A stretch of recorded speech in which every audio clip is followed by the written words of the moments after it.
questions at the end of this session. And if you're on the live video, so talking to you guys over here. Yes, that's better. We can hear that a lot better. So because you are on the live video, that means that if you do go and if you pick your nose, you're also going to be broadcast to everybody, right? So I'm just, fair warning. Talking to the live people, if you guys have questions, just go ahead and ask them in the live stream. I will ask them live for you in person. Yeah, cool. Questions answered. Other than that, thank you so much, Josiah, for being here today. We appreciate your time.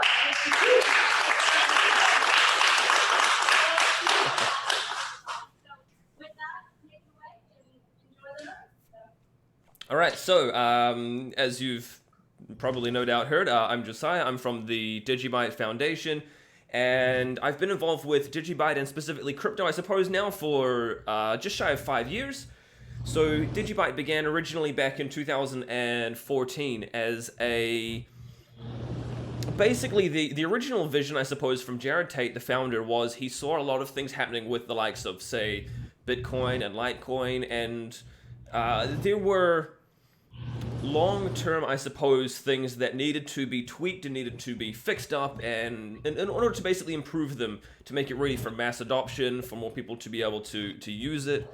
And so DigiByte was basically founded from that kind of a mindset, basically, with an emphasis on specifically security and decentralization. So DigiByte, what is DigiByte? DigiBytes are digital assets that are divisible to 8 places. You can use them to transfer value. You can use them to store data on a blockchain. You can use them to notarize documents and things as well. So DigiByte is very, what's probably the best way of wording this? Very broad with its scope. So we're not out to be just, we're a store of value and that's all that we do, or we're not just payments and remittance, we just do payments. DigiByte is more about being a open kind of a blockchain that allows you to make up your mind and make your own decisions about what you want to use DigiByte for. So if you want to use it for remittance to pay each other, that's really cool because we do that really damn well. Or if you want to use it for writing for example, if you want colored coins, again, DigiByte can do that. If you want to do smart contracts, again, totally cool. Saving data into the blockchain for your own third-party, project, again, totally cool, and we do that as well. So it's not about being centrally led and about one particular person having their say and basically dictating to everybody what's going to happen with it. DigiByte is very, very distributed and very decentralized, arguably probably one of the most, if not the most, blockchain out there. And I know I might ruffle a few feathers there by saying something as bold as that, but so basically DigiByte is it's the fastest, the longest, arguably again the most secure UTXO blockchain that is out there. So we differ a little bit obviously from things such as, say, Nano, where everybody has their own blockchain effectively, or from Ripple, where it's a centrally provisioned coin where you're all making the founder rich, basically. And so DigiByte tries to uphold, I suppose, a lot of the original ethos and ideology behind Bitcoin and behind Litecoin as well. So that's a little bit of history about DigiByte. So I got involved myself shortly after it started, back in February of 2014. So I myself got in because I was interested in mining. I mean, who doesn't like the idea of basically free money, right? Like that's kind of a really appealing sort of mindset or benefit, really. So I originally I was looking to mine Bitcoin. Bitcoin had just brought out the first ASICs back in the end of 2013. And so profitability tanked because the hash rate skyrocketed. Now, I remember back then, one Bitcoin was worth $20. It was worth $20. And so I mined for 3 or 4 days, and I got 0.1 of a Bitcoin. And I'm looking at this on I had 2 graphics cards going, full time, and I'm looking at it going, it's been 3 or 4 days, and I've made $2. This sucks. Like, I'm not even paying for power. So I stopped, basically. Oh, I should have kept going. But I started mining Litecoin as well shortly after, and I remember Litecoin back then was worth under $1 each. And then shortly after that, again, I came across DigiByte on the Bitcoin Talk forums, and I liked what they were about, and I liked the kind of the fair launch and things, which was a big thing back in 2014.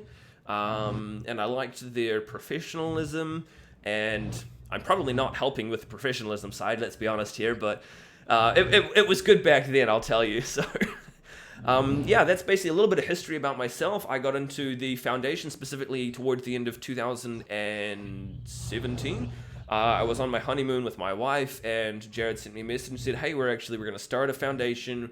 We want an entity that can support DigiByte and basically help with outreach and help to educate people and help with development and things, and we want you to be a part of that. So here we are today, and I'm from New Zealand. It is, 10 o'clock in the morning, and I would love to have a beer, but it's not right at this kind of time, so you'll all have to have a drink for me instead, and yeah, well, that's kind of, I suppose, a brief history about DigiByte. Some of the things that we've been working on recently, I'm not too sure how much a lot of you know about it, but we have the Digi-ID is something that's really cool. So this is originally based on it was a draft BIP proposal from back in 2014, and we've basically taken this and we've polished it up, we've made it look really nice, and so Digi-ID is a replacement, I suppose, for two-factor authentication. So you hold up your cell phone, scan a QR code on the screen, or just tap it if you're on your phone, and it will allow you to log into a website, for example, immediately, no having to, mess around with those, what are they, the rolling pin numbers and things? What are they called? The tokens. Yeah. And so we've been doing things like that. You can use it as well for logging into a building, for example, if you wanted to, or to swipe onto a bus. So this is one of the cool things that we're using, basically, the blockchain for more than just remittance, more than just payments, more than just me sending you value or you sending me value. Not that there's anything wrong with it, but I think that on a personal level, there is so much more for blockchain technology outside of just remittance. But in saying that, we've been doing some cool stuff as well with David Hay. So he's down in Venezuela and Colombia, and he's been working with the people of Venezuela, basically wanting to give 300,000 people effectively 2 weeks worth of wages in crypto. And so we've been working with him, we've made some donations and things, and we've helped out local orphanages and the Red Cross down there and a whole bunch of other stuff. Basically, the idea is that they're suffering from hyperinflation, and although obviously things go up and down a lot with cryptocurrency, especially if anybody's opened up, CoinMarketCap today, it's not very pretty, but that's the sort of thing that they live with, like, every single day, is their value just going down, down, down, down, down of their wages and things. And so even though there is a lot of variation in cryptocurrency, we've still got an opportunity here basically to help those people and to make a difference. So yeah, that's just a little bit of insight into some of the cool stuff that we've been doing lately. We're also looking at proof of stake for staking DigiByte. We've had a lot of community feedback about it. Initially, I myself was quite hesitant. I like proof of work. It's always been known as the most secure. But this isn't a one-man band, and so I basically don't get to dictate things. Neither does Jared. It is up to the community. And as far as I'm concerned, every single one of you sitting there has just as much of a voice or just as much of a say as I do into the future of DigiByte and to the path that we take. So I think that's probably a pretty brief summary of what we've been doing. If you've got any questions or anything as well, we've also got a live stream so I can do some Q&A from YouTube as well. If you do have any questions, it doesn't matter if it's really basic, really in-depth, if it's technical, if it's non, feel free to jump up and say hi, and if you want, ask about New Zealand, ask about the weather, ask about cryptocurrency, ask what my favorite altcoin is, I don't care, whatever. So it's, let's just have a bit of fun with this, and it's, we'll make it entertaining. It's a Friday night, and I'm sure you guys have had a long week, so if you've got any questions, fire away.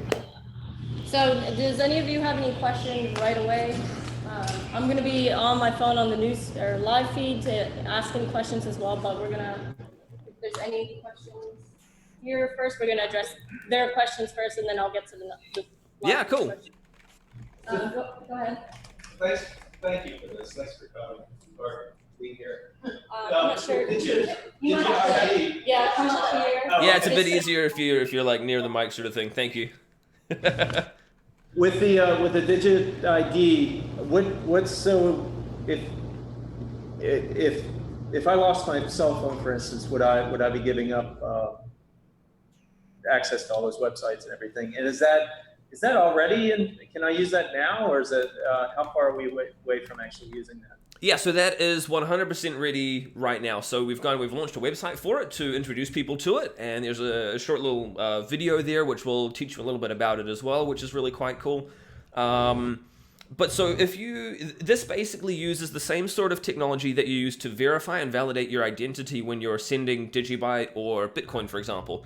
So nothing actually ever hits the blockchain, so you don't have to worry about every single time you go and log into Facebook, for example, it costing you to save something to the blockchain. So it uses the same public-private key authentication, and you don't even have to have any DigiByte in your wallet for this to function. So in the event that you lose your cell phone, you can restore it to another cell phone. We've got Android and iOS, so it doesn't matter if you happen to change one or the other. We also have the DigiByte Go wallet for PC, so if you only have a laptop, again, that's totally cool. You can use your laptop. It obviously makes it a little bit difficult when you've got a laptop and you're trying to log into a website with the monitor screen. Yeah, so we're working on that last part for the PC integration, but yeah, so if let's say you lose your cell phone, you've still got your 12-word recovery phrase. You can then go and use that on any other cell phone, restore your details, and away you go again. So the security is pretty damn good, basically. Like we're talking, it's better than using SMS, it's better than using email, and statistically it uses the same public-private key infrastructure as you do for sending and receiving cryptocurrency. So if you believe that you storing Bitcoin is good, then cool, you're gonna have no problems with Digi-ID, and yeah. If somebody actually takes my cell phone, is it basically... So if they run off with your cell phone, you're sitting down, you're having lunch, and your cell phone's on the table in front of you, and somebody runs along and they grab it and bolt. First and foremost, you've got your cell phone PIN number, which is going to stop people. And second of all, you've also then got to unlock the wallet itself. Again, either with a separate PIN or with your fingerprint. So again, although these aren't completely infallible, the fact that basically people trust them enough and sufficiently to keep their, like, you've obviously there's Coinomi wallets and things like that. People basically keep their crypto on their cell phones. So we're using that same sort of technology basically to simply validate your identity instead. Again, there's no list on the actual wallet of places that you've signed into, so it's not like somebody can pick up your wallet, run away with it, and know, right, I'm going to go and sign into this particular email provider or this particular internet service provider and change your details over or anything like that. None of that's actually kept on there. It's completely pseudo-anonymous, I suppose, just like Bitcoin and DigiByte are. So yeah, it's interesting because it is definitely a big mindset shift in the way that you authenticate and the way that you validate your identity with websites. But ultimately, if we have more things like Digi-ID in place, it's going to prevent a lot of the identity theft. It's going to prevent things like you've seen the LinkedIn hacks, for example, or the Neopet hacks, where people basically get access to your username, your password, and they can then go and sign in elsewhere with it and things like that. So doing away with passwords is going to be huge. I'm so looking forward to it. Yeah. It's definitely, again, it's a long-term goal. It's going to take a while for people to implement it into different websites and things, different applications, building security, the likes, but it's out there and it is usable now on the Android and iOS wallets if you want to check in the Play Store, or the iOS wallet's still in test flight at the moment. We expect that to be released really shortly. Can I ask you a quick question to back up on that? Yeah. First of all, I did download the wallet on the test flight, and it's beautiful. So good job on that, guys. Thank you. When I've heard Jared say that DigiByte could basically reduce 95% of some of the security issues that we're dealing with right now using the internet. Is that why the Digi-ID or is it something beyond Digi-ID? If you could expand on that explanation, that would be, if it's just a Digi-ID, then solve that. Yeah, that's a good one. There's a few questions bundled up in there. I'll talk about the wallets as well. So we've recently run what was it? It was like a community vote. So we had a community, we went to the community, we said, hey guys, we've got our current wallet, but it looks very generic. We want to make something really pretty. We want it to look absolutely gorgeous. We want to, basically pour our heart and soul into these wallets. And so we took a bunch of people from the community. They all submitted ideas and things. And then we literally took it to a community vote, and we said, hey guys, let's do like a bit of a knockout kind of scheme here with them. And whoever basically wins the vote for the UI redesign, that was done by Demir in the end, we'll go through and we'll get the wallets rebuilt to look nice and pretty and nice and shiny off of it. So I think that also kind of speaks to the community involvement that we want specifically with DigiByte. It's not about one person saying, I like this one, I think this one looks cool. It is really, DigiByte is very community oriented and very community driven. So I just wanted to kind of touch on that because you mentioned about the wallets and how they look nice and pretty, and that's basically as a direct result of that. So yeah, Jared has basically mentioned that we can solve a lot of the problems. A really big thing is with IoT devices, for example. So I've got a little air filter, air purifier kind of thing. We've got a dehumidifier. We've also got some scales as well for like weighing yourself and fitness and things.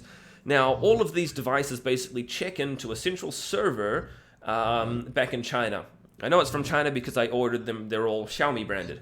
So these all basically go back to a central server, and they effectively kind of like log in and poll and update the server with the details and things like that.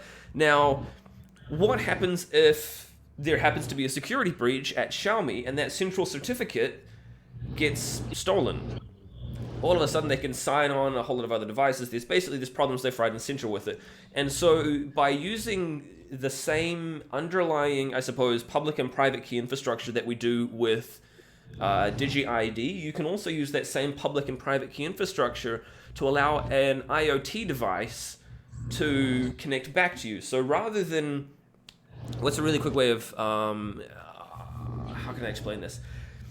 Each device basically uses the same cryptographic procedures as you would for sending and receiving DigiByte, but you keep sort of, on the server you keep the public address of that device. So the device will then, let's say it wants to send something back, it will take the message, it will sign it up with its private key and send it back to the central server. The central server is then able to take their public address, match that up, validate it, and verify it. Now you can then stop bad guys, obviously, because you're going to have a list of the authorized public addresses. I don't think I've done a very good job of explaining this. Yes, you can. Long story short, same for like certificate, like HTTPS and things like that. The way that you've basically got a central certificate signing authority, and if there were anything to happen to that central certificate signing authority, then the HTTPS certificates, there's problems, rah. So, just because it's decentralized, you don't have that central. If you're using DigiByte, basically, you don't have that central issue of corruption that you can. Yeah, so because everybody, rather than presenting the certificate that somebody else has given you, you're presenting a certificate that you've effectively generated yourself to verify your identity and say, this is who I am publicly. Hey, you can send DigiByte to this address as well. And they effectively got that as an authorized address. And so rather than them having to generate you a certificate and send it to you, it's basically, it flips it the other way around. It's a lot more secure, a lot safer. And in terms of the testing that we've done, certainly with like IoT devices and things like that, it's a lot easier to, let's say you are Google Chrome, for example. You could then go and use that to blacklist certain addresses if they were causing problems, rather than if a certificate signing authority happens to lose their private keys for the signing authority. There's no real easy way aside from going into every single individual person's PC and saying this signing authority is now null and void. So it just kind of switches the power structures? Yeah, so it does. So rather than being centrally provisioned and handing out the details to everybody, it is provisioned by everybody, and you give your details to the central server and basically say, yes, I want to be validated, I want to be verified, and they'll accept you. And so if you have IoT devices, basically it means that if you happen to log in and crack one device, you don't crack everything. So that means that if you you manage to break into my, let's say, the little D-Link Wi-Fi repeater, I think it was D-Link that had problems a couple years back, you don't immediately now have access to every single other D-Link device that's out there that has that same certificate, because each device has its own one that they've generated on the device and then sent back to the server, and the server validates and allows it. So yeah, it is. It really is a switch from basically being centralized to being decentralized, but it's also the difference in the public-private key methodology, I suppose. Yeah. So yeah, blockchain in combination both with this and along with additional things, it is maybe not 99% of all internet problems, but I mean probably a good like 90 to 95 is realistic, right? So yeah. Cool. Next. Yeah, I have a question. So if I was developing a DApp and I'm looking at different blockchains to utilize the right to, what makes DigiByte different than like an ERC20 or EOS? Right. Well, for starters, we don't have CryptoKitties, so we're not about to fall over as well. So I mean, hey, that's a good thing, right? We are, thanks to the DigiSpeed hard fork in 2015, I think it was December. Basically, we have planned scaled growth with DigiByte. Now, basically, this happens through a doubling of the block size every 2 years. So originally, it was 1 megabyte. 2 megabytes, 4 megabytes, 8 megabytes, and it's going to go up and up and up and up. Now, we've done a lot of testing back in 2015, which basically tested the block size all the way up to 1 gig, and it works. And we tested it over the internet, real-world scenarios, back in the day in 2015, when internet connections were ridiculously expensive and a lot slower, and even back then it still worked. So thanks to basically on-chain scaling, DigiByte's not going to run into those kind of bottlenecks, I suppose. So we've got that going for us, which is nice. Now, on the other hand, we're not Turing complete. So there are things that you can do with Ethereum that are going to be different in DigiByte, for example. We use the Bitcoin script language, which Bitcoin themselves pulled out. I think it was 4 years ago, something like that. But you can still use, that's exactly what's in Litecoin at the moment, but Litecoin don't advertise it quite so much because of their block sizes. Basically, they can do 46 transactions per second, I think, on Litecoin, now that they've got SegWit. So the combination basically of the fact that we're not Turing complete, but we still have a scripting language that you can use to do these kinds of things. I mean, hey, that's great. We're not Turing complete, because then we're not going to have everybody's ERC20 tokens locked up. Like, yeah, let's not go there. But the combination of that plus the on-chain scaling and things as well is basically, I think, is beneficial. I mean, obviously, I'm more of a glass half full kind of guy, so of course I'm going to say that. But yeah, you can do things like colored coins and decentralized applications. Your processing fees and things like that are going to be significantly cheaper with DigiByte. You're not going to run into the same limitations and things as you scale. So if we had CryptoKitties, I think we could have done CryptoKitties like 20 times over and still not given a shit about it. We've got the scaling capacity already there, plus planned further growth. So yeah, that's probably a really big one. But so what was the other part of that? EOS, right? So with EOS, I was actually watching an interview with Richard Hart and I forget the EOS guy's name. Brock Pierce. Was it? Anyway, so we were watching. It was a really fascinating interview because they pick apart EOS in a nice way. The guy's obviously from EOS and he's saying, hey, look, pick us apart. Now, the number one thing to be aware there with EOS is they only have their 21 validator nodes.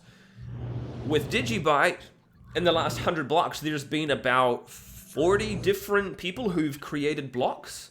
And that's just in the last 100, let alone if you look back to the last 1,000, because I think we do, what is it, like 5 blocks a minute or something, give or take. So if you compare EOS with DigiByte is significantly more decentralized. You're going to have a lot more copies of the blockchain basically floating around. Your data is more likely to be secure as a result of that.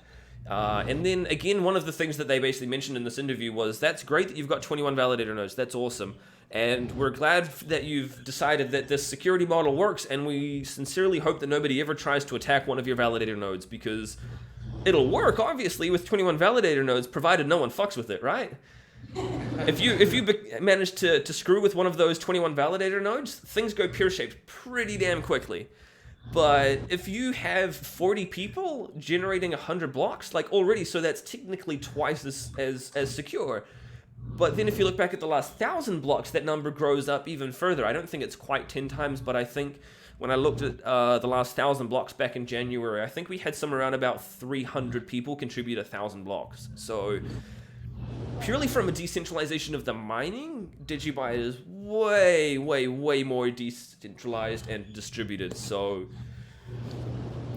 yeah, technically EOS have even more speed because they're purely delegated proof of stake, and so what's their timing, every like 3 seconds or something like that, I think. So technically they've got that going for them, but you weigh it up, I guess, if you make a dap. Let me know. So I think it's Dan Larimer. From, Was it? Yeah, I think. I should look that up really quickly. We have the YouTubes.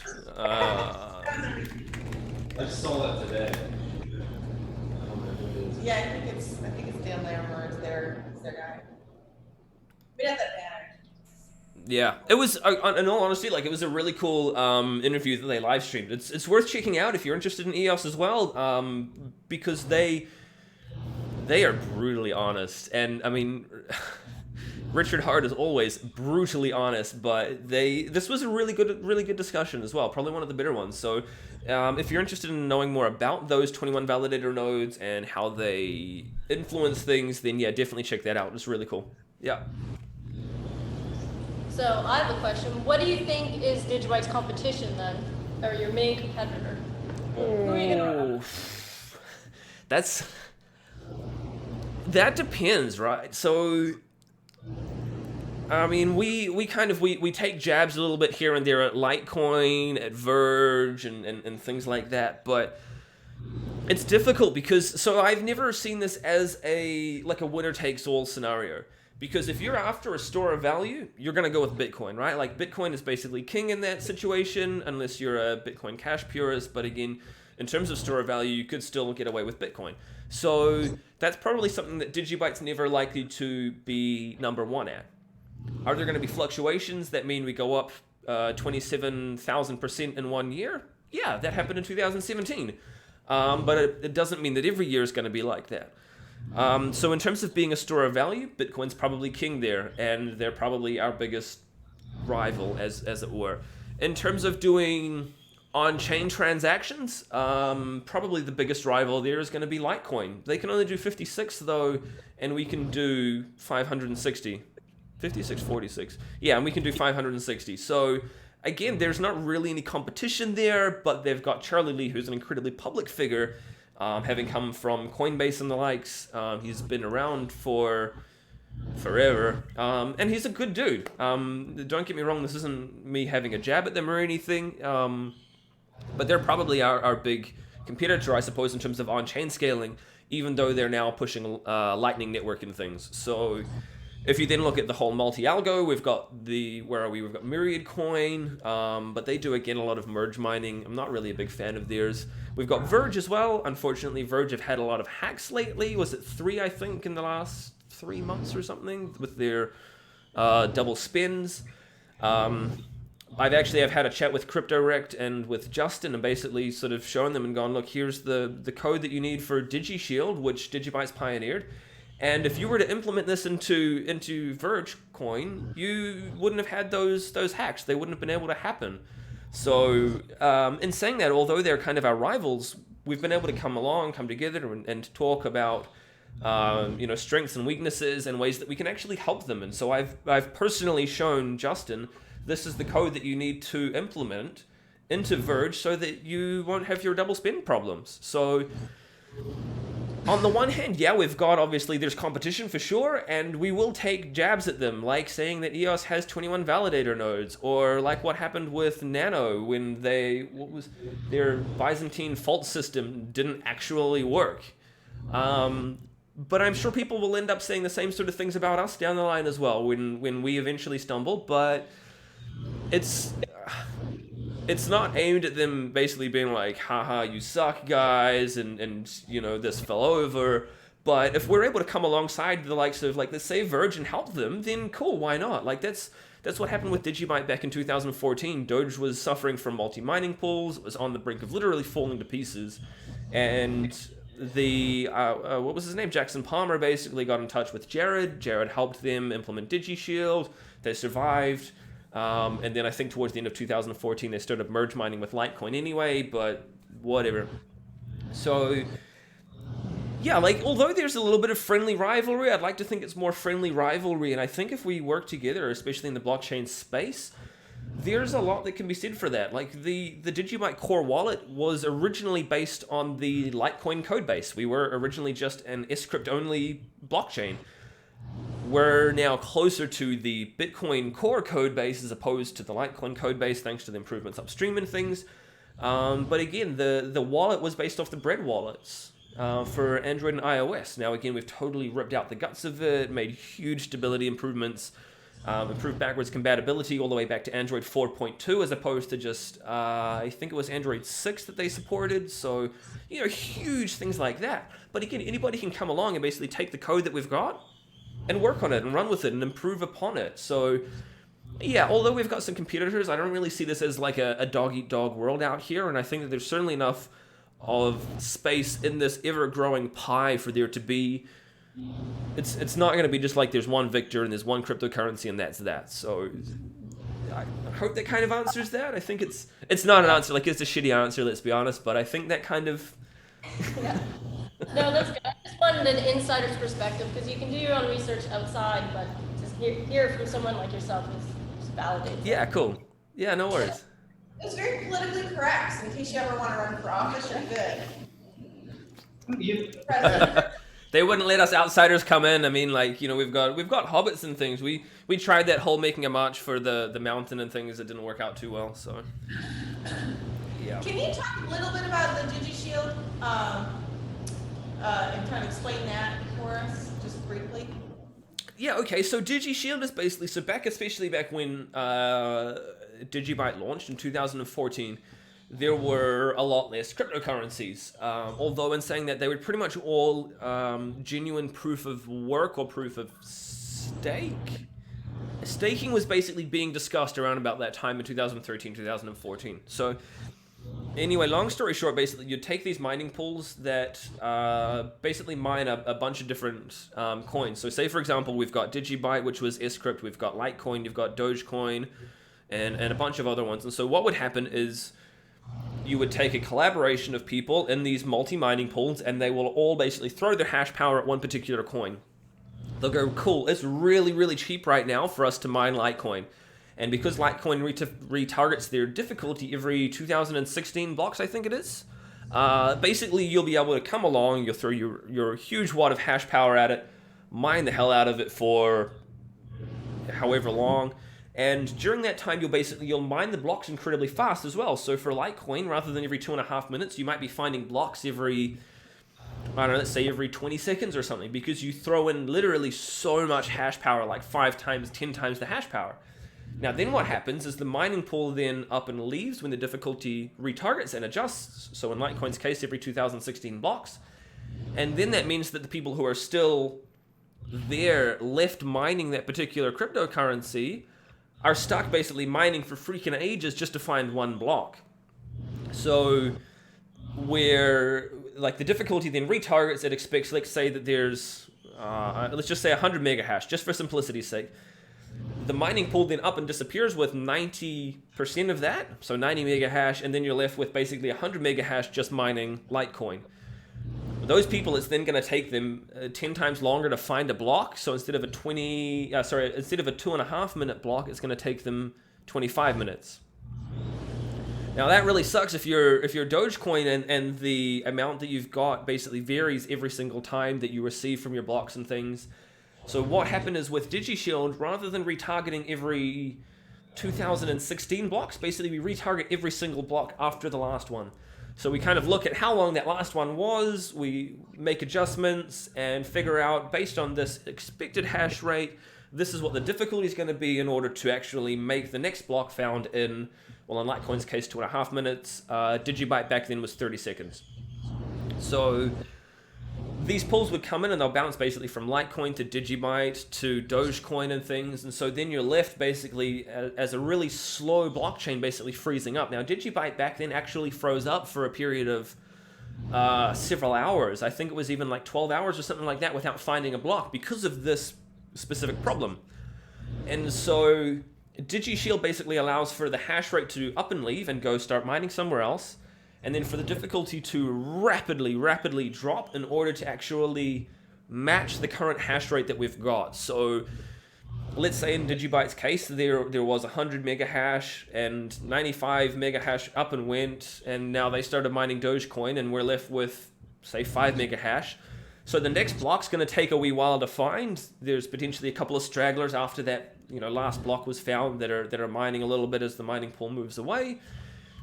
The next block is found, but instead of it taking 30 seconds to find that block, maybe it takes like a minute. And so we kind of realize, right, this is roughly what the hash rate is, and we pull the difficulty down so that the blockchain doesn't freeze up.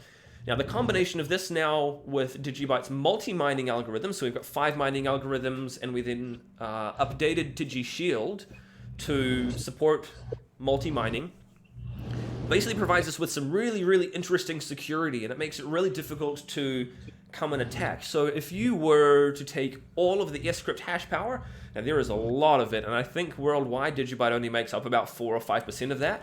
If you take all that hash power from Litecoin and throw it at DigiByte, you still can't double spend because of DigiShield and the combination of our multiple mining algorithms and things. So DigiShield would basically mean if let's say for whatever reason, all of that Litecoin hash power came and started mining DigiByte, within about 2 blocks, they're still going to be right back down, having a 20% chance to find the next block, just like each of the other 4 mining algorithms. So everybody's on a completely level playing field, and that kind of security is, yeah, it's really cool, basically. I'm a big fan of it. I think it's awesome. And so had things like DigiShield being implemented into the Verge, they wouldn't have had their timestamp attacks or their double spends that came after that as well. So yeah, DigiShield's pretty freaking cool in that respect.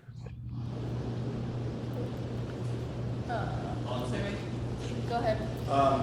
So you talked a little bit about the foundation and how it's the educational arm of the blockchain of DigiByte. Mm-hmm. How do those, if you need to go into more detail about that, how they relate? And then also, how does that relate to DigiByte Holdings? And if you could go into some of the projects that are on there and how all of that works together. Yeah, so it's my understanding DigiByte Holdings was founded back in 2014, I think. So if you look up basically online, you can find out a little bit of information about it, where Jared managed to get funding for 250 grand worth from, I don't know where. Now, originally it was going to be for 2 different projects. One was going to be some kind of a payment processor. The other was going to be for another, basically it ended up being DigiSign. So the payment processing side of it never really took off. DigiSign is a fully functioning company, which is standalone, which is independent. He's basically stepped back from it. And so I think he's still involved in an advisory role, but he's no longer involved in kind of like the day-to-day running. They don't accept DigiByte directly as a payment method, so you pay them in US dollars and they will then save your document, for example, the hash of it, onto the blockchain using DigiByte. I think that's actually one of the kind of the creative differences that led Jared to step back from it. So that's DigiSign and DigiByte Holdings, but the foundation is completely independent, and so So for example, doing this work, so me coming in and talking with you guys, or doing any of the other talks and things that we do, liaising with the exchanges, writing up the technical documentation. Sorry, give me 1 second. Writing up the technical documentation and things that allow people to integrate with DigiByte. Or even I've literally got half a dozen full-time servers myself, which I know that exchanges are using. I know that Exodus use for their wallet, and so the 6 weeks of back and forth with Exodus to get DigiByte accepted, that's all done basically by volunteers through the foundation. So the foundation doesn't pay us for that kind of work. One day maybe. But it also means at the same time that any DigiByte that I have are DigiByte that I've accrued myself either through mining, or I even took out a loan last year to buy more DigiByte. So the foundation is basically a collection of people, I suppose, that have all come together for a common good in order to help support and basically kind of to look after and to care for the blockchain, I suppose. Now, in saying that, we're not the only ones. It was only after I'd actually done a few videos and talked about it, and I said, look, anybody can do this. We've actually now had the DigiByte awareness team pop up. And so again, it's another different collaboration of people who are all about basically just spreading awareness and marketing and making cool pictures and things like that you can share on Twitter and on Facebook and on Reddit and things like that. And so, although they're not called the DigiByte Foundation, they're still basically over here as the DigiByte awareness team, basically conducting a similar sort of goal. And so anybody can basically come along and do something similar if they want. When I say the DigiByte Foundation, we're definitely not the only people who have the blockchain's best interests at heart, like in the long term, obviously, and want to support it. And so if you wanted to, you could go and start up the Wilmington DigiByte Foundation. And no one's going to stop you. I mean, for starters, we can't stop you because we're not centralized. But no one would want to stop you either. Like, I think that's fantastic. So if you want to go and you want to start up DigiByte supporting limited liability company, cool, go right ahead and do it. If you can offer consulting services as well, based on, let's say, for example, dApps. Let's say you happen to troll through the limited documentation that we already have about dApps, about scripts, about color coins, things like that. And you go, actually, I know how this works. I can help people out here. There's nothing to stop you from making a company and actually doing that as a paid professional service even. So that kind of thing is something that we would encourage, basically, especially myself. I definitely encourage that. The foundation is not the only supporting structure, nor do we want to be. And so if you are able to do something like that, all power to you. I think it's fantastic. Does that kind of answer it? I think I... Yes. Yeah, that's great. Sorry, I've got a really bad habit of basically, like, we'll take a little question and then we go off here and then we fork and we've got all these different tangents that I managed to go off on. Like, it's... So feel free to rein me in if you need. Yeah, sorry, go ahead. So who is DigiByte focused on being 2 years from now? Why? And how do you plan on getting there? 2 years from now. So 2 years from now,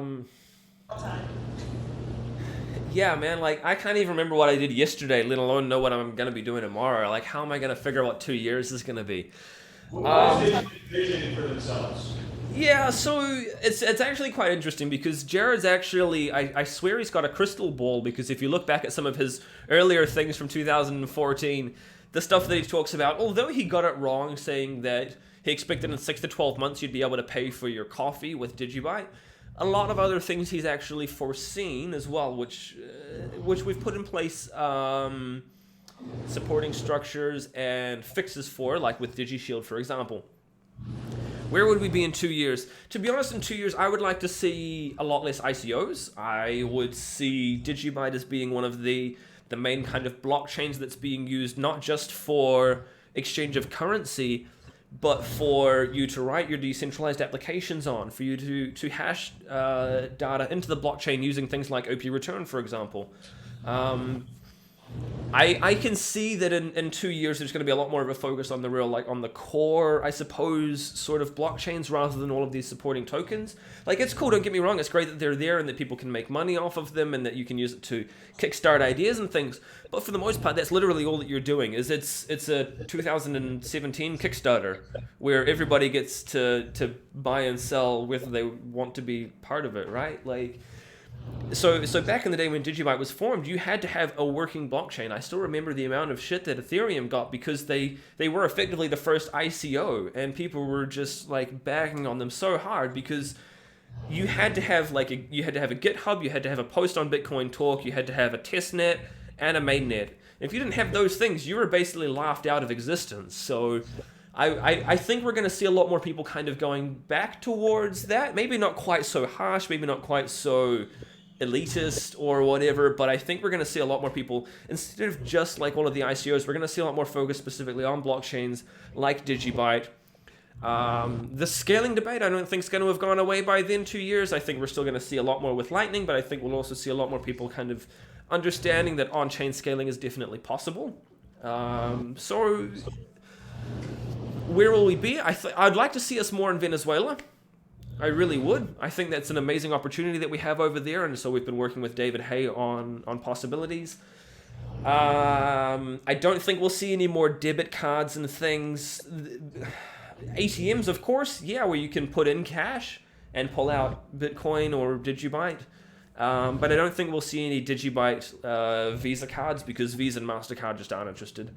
But I think we're going to see a lot more focus specifically on the security aspect of the blockchain rather than just remittance. So be that Digi-ID, be it the like Internet of Things devices, be it through a secure messaging app that we've been kind of toying with the idea of and things. There's so many ways that this could impact people. Yeah. Do you think that DigiBytes can survive a quantum force, brute force attack? An economy brute force attack. Can you expand on that a little bit? Quantum computing. Quantum, sorry. To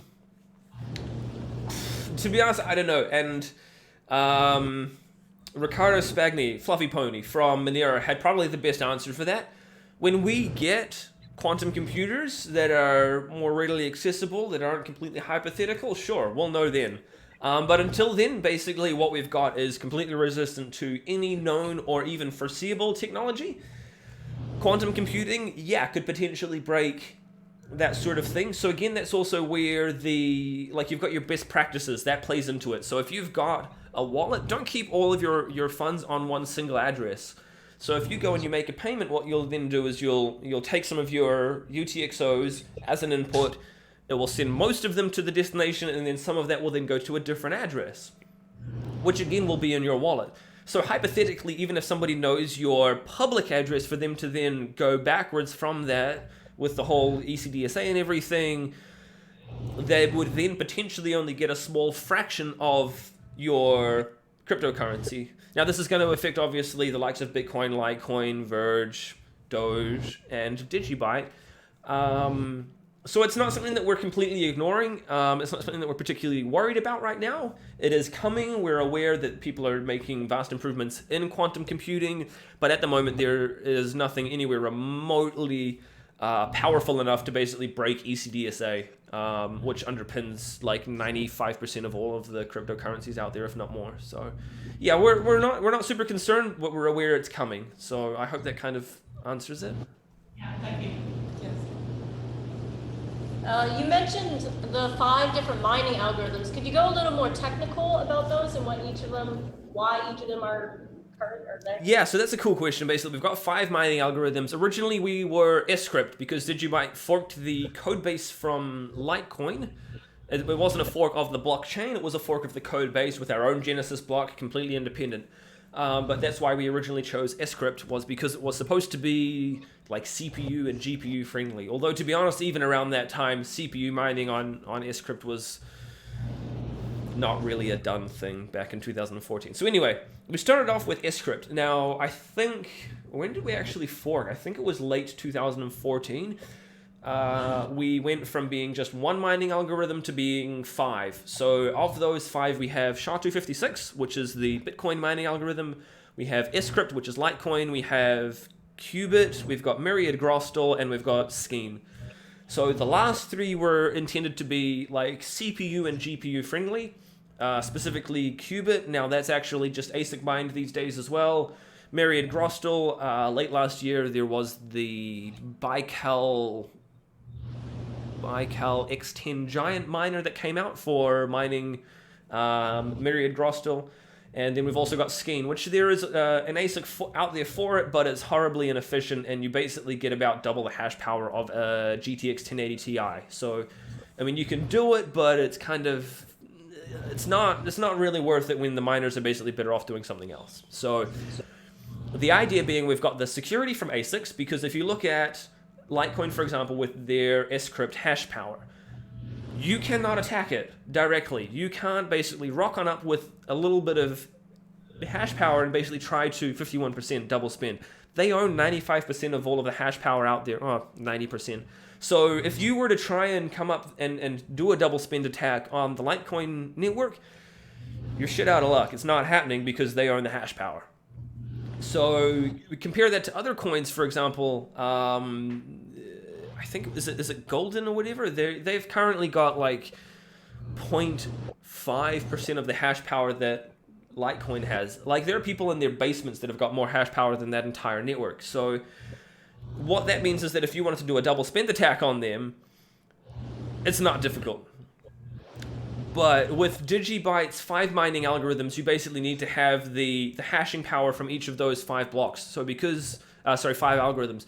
Because DigiShield evens it out so that you've got to have all five have a 20% chance of finding the next block.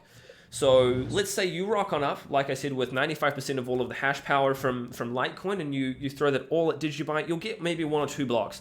That's not enough to do a double spend attack, and your shit will just be orphaned off and no one's going to care. If you then show up, let's say something goes horribly wrong with Bitcoin, and instead of throwing the hash power for SHA-256 at Bitcoin Cash, a whole lot of people basically bring it over to DigiByte at the same time.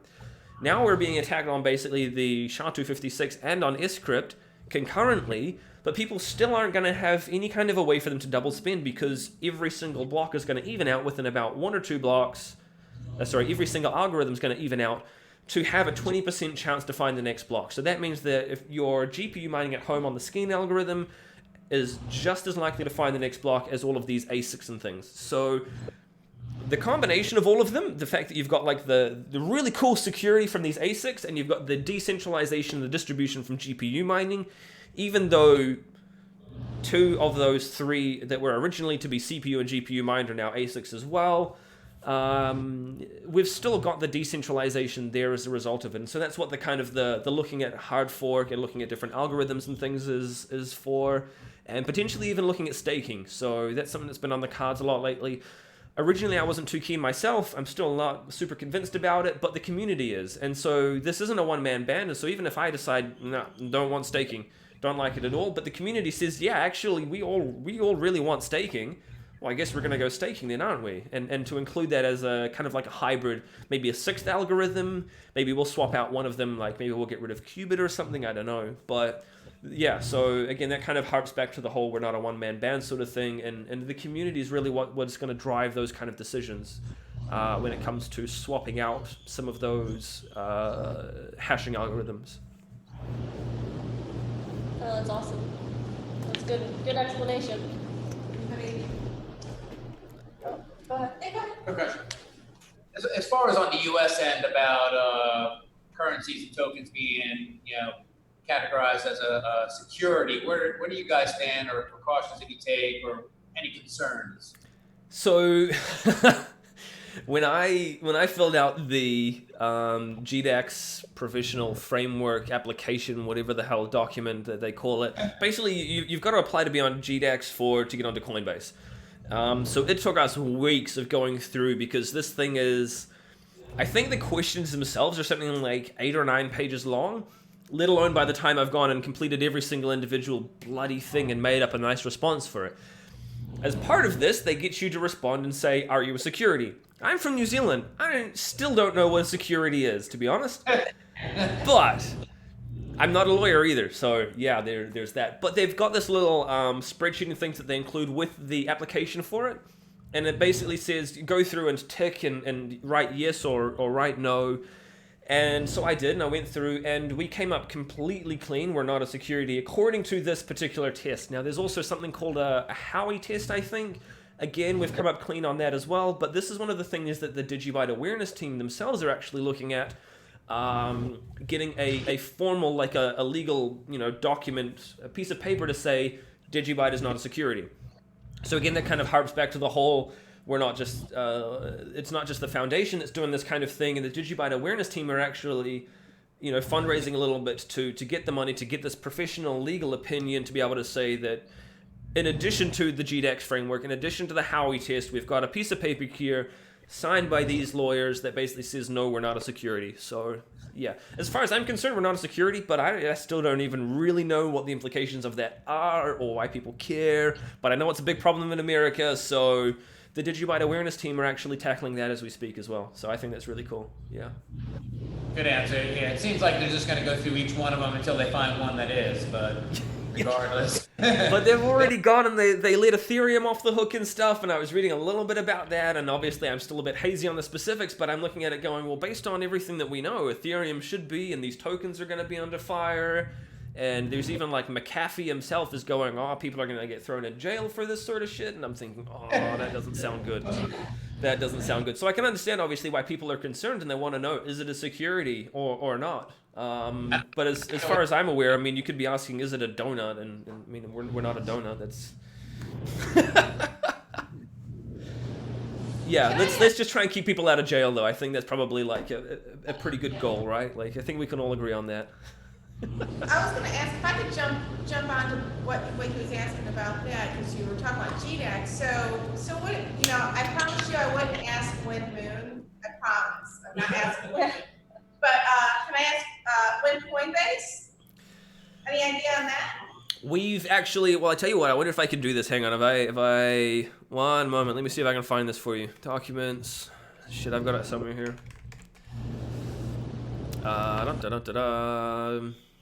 If I can do this here, actually. I can go share screen, and let me just bring it up on this one so I can see what the hell I'm doing. Share screen, yay! Oh, is it sharing? Yep. Yep. Mm-hmm. Now it's not actually, okay, so what you can see is the DigiByte logo. That's not helpful. No, we see. No, we see the whole document. You're seeing GDAX? Okay, cool. Anyway, so this is basically what we did. We put this together and stuff, and so we've gone through and we've gone and filled out. Like, these are all of the questions and things, and you can see there's like just pages and pages and pages of shit. It's ridiculous. But so we've gone through, we've filled it out. Will they add us? I don't know. That's kind of up to them. We talk a little bit about Binance as well. Binance is another one. People are like, when are you going to jump on Binance? Well, I've personally filled out their forms twice. I know that the DigiByte awareness team have filled it out once, if not twice. Other foundation members have filled out their forms in the past also 3 times, and then Jared himself's filled it out once as well, I think. Don't quote me on that last part there. But anyway, we've filled out their forms. So same with Coinbase. We've basically taken it, we've given it to them. We've sent it to the management team there as well. And in fact, as far as I'm aware, we've even handed them like a nice, pretty, like bound copy with a ring binder and shit all printed out and laminated to look all nice and slick. So, and given to them in person. When are we going to be on? Really don't know. If I had my way, we'd be on there already, because that would be pretty cool, right? Like the amount of people that are there on Coinbase, that's a really huge market.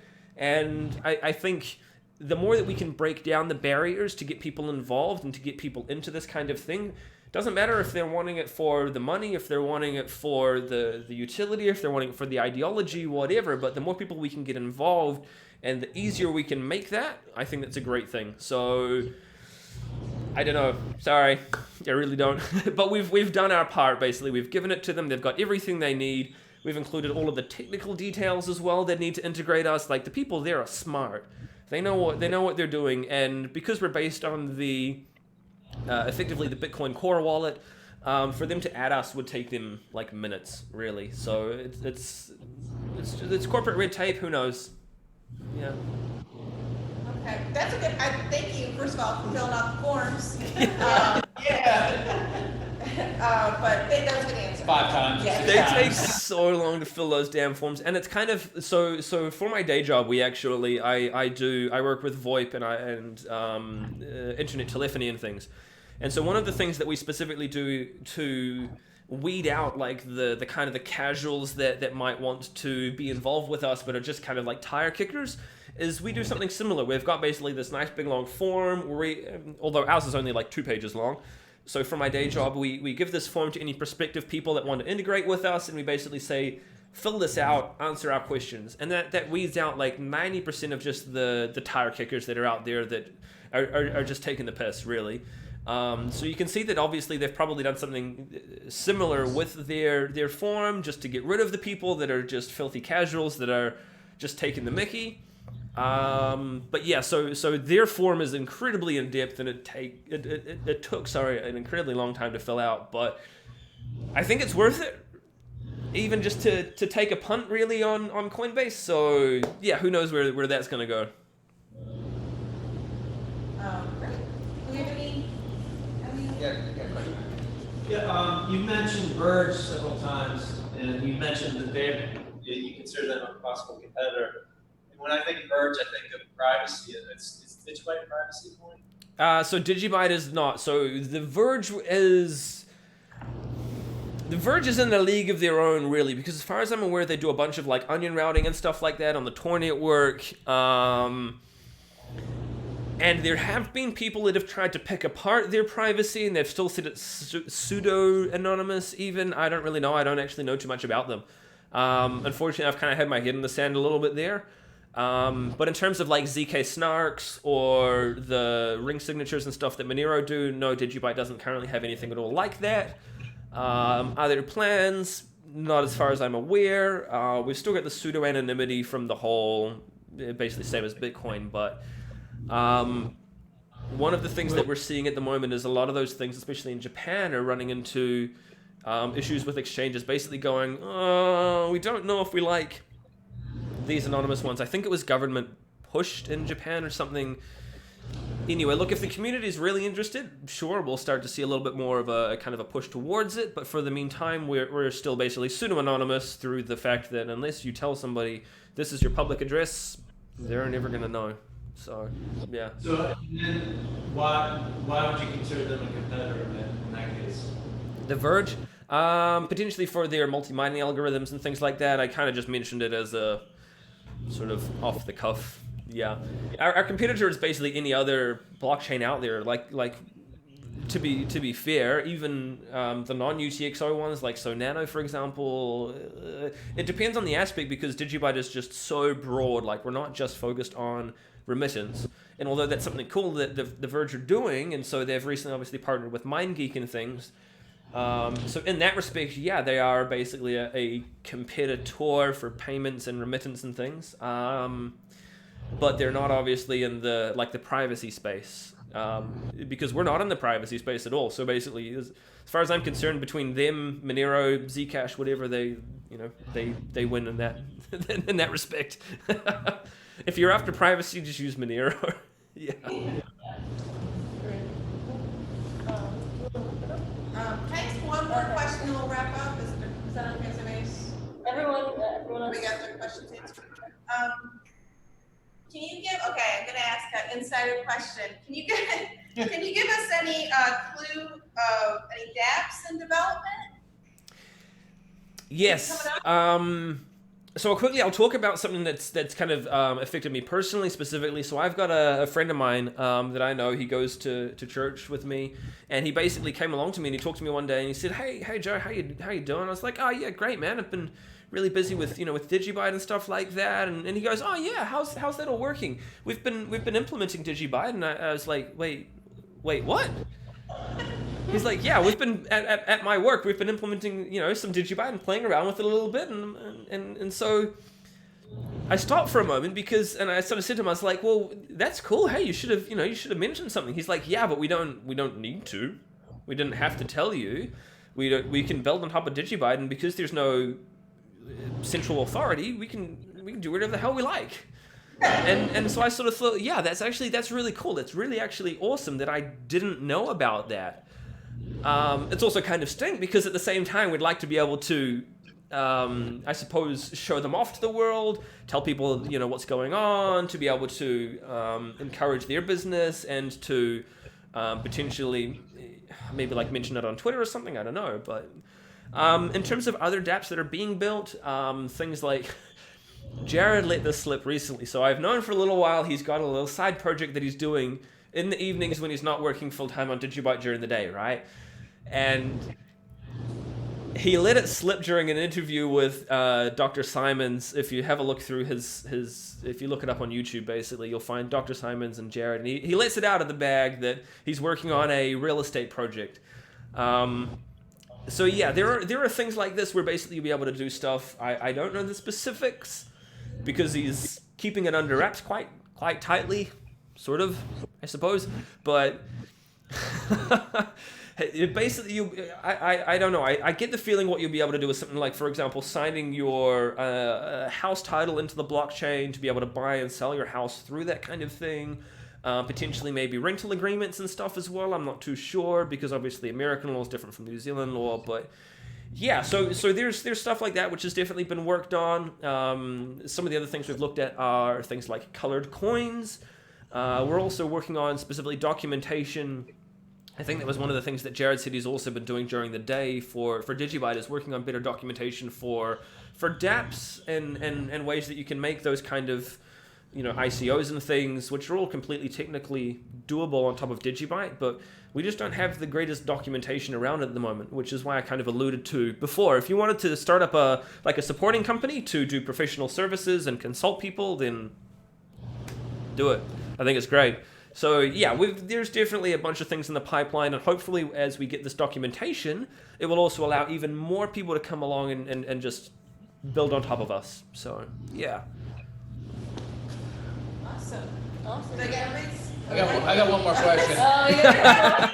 Why is that rack in front of the door in the back? You can't open it. Yeah, I know. That's because, so I put all like my computer shit in there that I don't want to go to, and my wife opened it one day and she says to me, she's like, this has got to change. And so I thought, you know what's even better than me cleaning it is putting that in front so that she can't get into it. Genius. Yeah. Yeah, quick question on the dApps team. Yeah. So what are you guys doing to attract developers? Like for instance, EOS, you can code in a multitude of languages. Yeah. You can take your coins and then have free gas. Are you guys doing anything unique to attract developers to your platform? Well, so one of the things around like incentives, I suppose, is potentially what a lot of people have been saying about staking. Is so if you're, let's say you're a decentralized application, or even like my friend, for example, with his business implementing DigiByte, if they'd gone out and bought, let's say they go out and they buy themselves 100 DigiByte that they use to put things into the blockchain with, if they're using that to also stake or whatever, then, you know, that's cool as well for them, because they can do staking and use that to basically pay for the ongoing costs of lodging documents into the blockchain or whatever. So there's that in that respect, but blockchain developers are rare as unicorns. Like, when you find them, they're basically like, they're a sight to behold, and you've got to like not move too quickly around them or you might scare them off and stuff as well. But like a good blockchain developer, so we've got some really, really freaking amazing developers. We don't have a lot of them, but the ones that we do are just incredible. So to attract more people, I don't know, that's a tough one, because on the one hand, yeah, it would be great if people were to come and work on DigiByte itself, but on the other hand, if people want to simply build stuff like on top of DigiByte, that's totally cool, and they can do that without even ever having contacted me or Jared or the foundation or the awareness team or anything at all like that. They can just go and do it. So that's kind of a tough one. Hopefully this better documentation and things will attract people, along with the fact that our tech is basically better, provided you don't need like the Turing completeness of Ethereum. Why would you not build it on a blockchain that's faster, more decentralized, more distributed than Ethereum, right? I don't know. Yeah, so that's kind of, it's a really shitty answer. I genuinely don't know what we will be doing to kind of specifically bring more people into that particular fold. Yeah. What coding language do you guys use? Is it a specific language for DigiByte, or is it something that, say, developers outside of DigiByte may already know, like EOS, Neo are using, you can use JavaScript type languages and things that developers... Yeah, well, so we've got a bunch of libraries that are, we've got like PHP libraries, we've got JavaScript libraries, Node and things like that, but the scripting language itself is based on the Bitcoin script. So hang on, let me quickly make sure I think it's docs.digibyte.io, I think. Let me bring this up. Yeah. So if you go and you have a look at docs.digibyte.io, and then on the left-hand side we've got left-hand side. It depends on if I'm mirrored. Anyway, on the left-hand side you've got script. So if you click on script, it'll teach you a little bit about the language. If you've looked at the Bitcoin Cash scripting language, again, same sort of thing. Bitcoin script, Litecoin, I'm pretty sure still have it enabled as well. And we talk specifically a little bit about that there, based on JavaScript, really. So, yeah.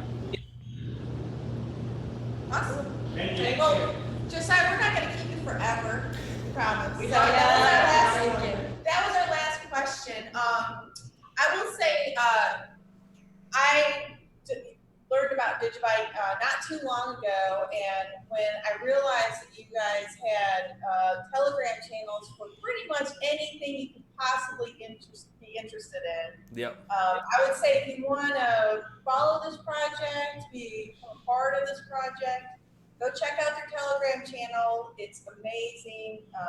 They've got several, depending on what you're interested in. I went in the developers channel just to watch what you guys talk about.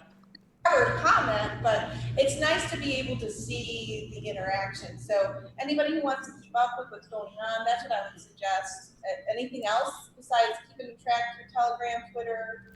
Yeah, well, so I mean, if you want to come in, like our developers hang out in the developer channel, so it's not like we're some kind of pie in the sky sort of, you're never going to talk to the people. Like the people that are writing the code, like if you wanted to have a chat with Noah and offer him some suggestions about the recent like changes and things with their Android wallet, jump in and say hi. Or same for the iOS wallet, the Core wallet, we're open to feedback, we're open to suggestions. If you've got code that you can commit, hey, even better. I'm not a developer though, so most of the time it kind of a little bit goes over my head, but like you said, it's great fun to watch as well. Be careful in the main channel because it gets busy. Don't have notifications turned on for that one. I'm just warning you, your phone will melt. But otherwise, yeah, like we've got our marketing channel, we've got our mining channel, we've got the developer channel, we've got something for everybody. So come along and say hi. You can find us on Twitter as well. It's probably the main way that most people keep in touch with us. I think we had a Facebook, but we closed that down recently after the whole Cambridge Analytica thing. But if someone wants to start up a Facebook account, then, we can't stop you, right? Go for it. So, yeah. Awesome. Well, thank you so much, and I hope you have a wonderful day in New Zealand. And thank you to your wife for letting us have you this Saturday morning.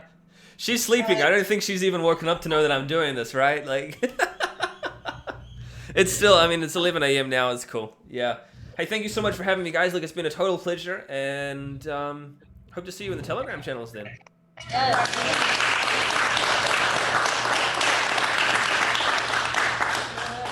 All right, we'll see you on Slack, or see you on Telegram. Take care. Thanks, guys. Bye. And I am going to end this live. Okay, so I think I'm still on YouTube. I wonder if I can do this, like change over to YouTube. Let's have a look. Can we bring up the... Let's have a quick look here, guys. Maybe I need to quickly stop this and then restart it. Give me a moment. Let's go... I can stop it, and let's rejoin. One moment, people. There we go! And then... Hey, let's just do that. Fuck it. That'll work. Yeah, let's quickly go through some of these questions, because there were some really cool questions here on the YouTube stream as well that I wanted to get through to. So I'll start at the top and just kind of like run through really, really quickly here. When do we launch proof of stake? Dunno. Will it even happen? I don't know. I'm not a developer, so I can't program that stuff to save myself, but it's something that a lot of the community are quite interested in. So yeah, who knows?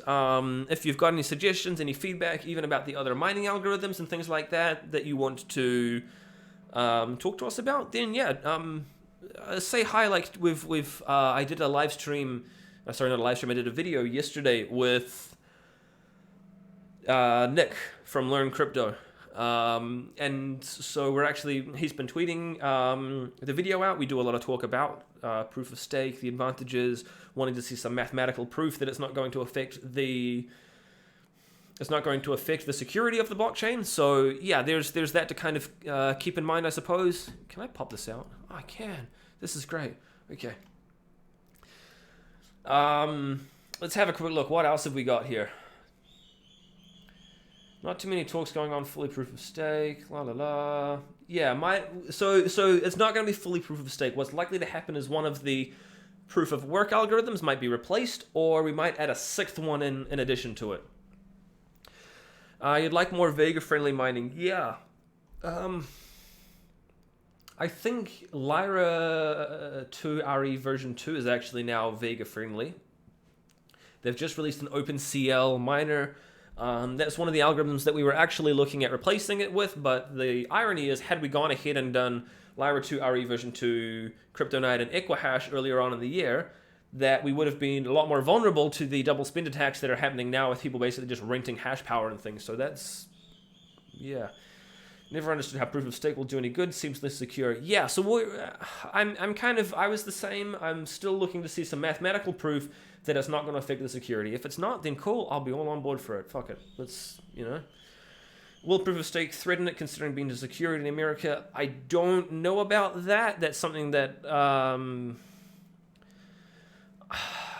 it's something, I suppose, once we've got our current legal document back from the DigiByte awareness team that identifies DigiByte as not being a security, we can then look at that as well at the same sort of time. I think that's a really good question, though.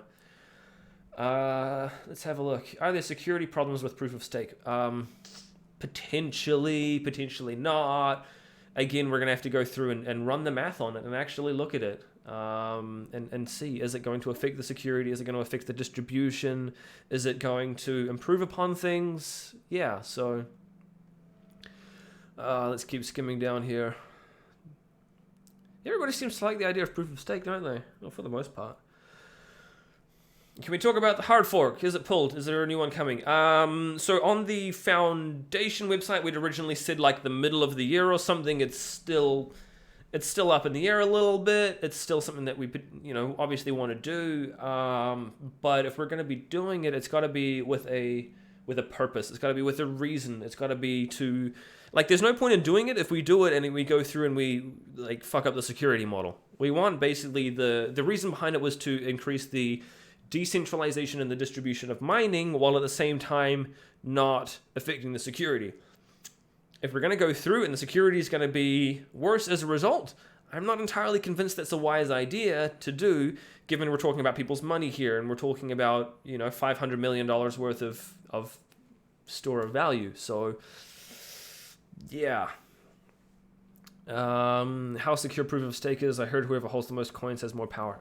I don't know enough about it to comment on that, unfortunately. I really don't. I've been purely proof of work myself. I've never actually staked anything. So, although I talk a little bit of shit about the likes of EOS and things with their 21 validator nodes, I genuinely don't know how staking in a purely like non-DPoS scenario works. So, yeah. DigiByte and the One Belt and Road Initiative, is there a plan role for DigiByte in that? Well, kind of. We've got DigiSign, and I suppose the fact that we are the fastest, we scale on chain and things, we're probably a pretty good fit for the Belt and Road. That's a really good question. I don't know anything more about it. I would like to think that if we played a part in, say, for example, in Venezuela, and actually had like a good kind of a solid real-world use case in that respect, that it might help. I don't know about Belt and Road, though, but I know that he's been involved with that sort of stuff coming from Hong Kong, so yeah, who knows? Sorry. Where are we here? You didn't explain how it's secure, you just said it's secure. What's secure? Proof of what? Sorry, so I just to clarify, I haven't been paying as much attention to the YouTube chat because so my YouTube was over here on this monitor, and the video is over here on this monitor along with me. And so if I'm always looking over here, it doesn't quite work out too well. It looks a little bit rude. I need to try and figure out a way that I can keep the chat over top or something as well. We'll figure that out maybe for the next one, I think, if I do something like that. How is DigiByte progressing as a form of payment as opposed to a tool for internet security? Really bloody well. A lot of that kind of hinges on our mobile wallets. We've been aware of that, and so the mobile wallets, Android's basically ready. I think we're waiting on a few more translation strings, and that's going to drop the beta tag. But basically what we've had now for the last few RC releases is fantastic. And its final version, basically. I think we fixed like a couple of minor crashes that affected... I'm pretty sure, if I remember rightly, Noah shared me some statistics, and I think it was like from release candidate 3 to release candidate 7 or something, we had like one crash across all of our install base. So he then fixed that one up, and yeah. So the Android wallet is really good, and the iOS wallet, we've been doing the UI revamp, so that's not going to be too far behind either. So live long and prosper with DigiByte. I like that. Verge got hacked again today. No, they didn't. That was somebody posted an article that was about the one from back in May, and it's like 30 days old or something. You look at because they still mention it's exactly the same, like 25 million or 35 million Verge coins or something. It was identical, and they talked about it. In fact, that particular article, if it's the one that was doing the rounds on Telegram, they even spelled Script wrong, so it was totally like some... Yeah, the person who wrote the article had no idea what they were talking about. The Verge, as far as I'm aware, they didn't get hacked. Let's have a quick look. Verge hack news. Yeah, nothing. Yeah. Yeah, nothing. Okay, that's cool. Let's have a look here. Proof of stake implementation needed to be done incredibly carefully. Yeah.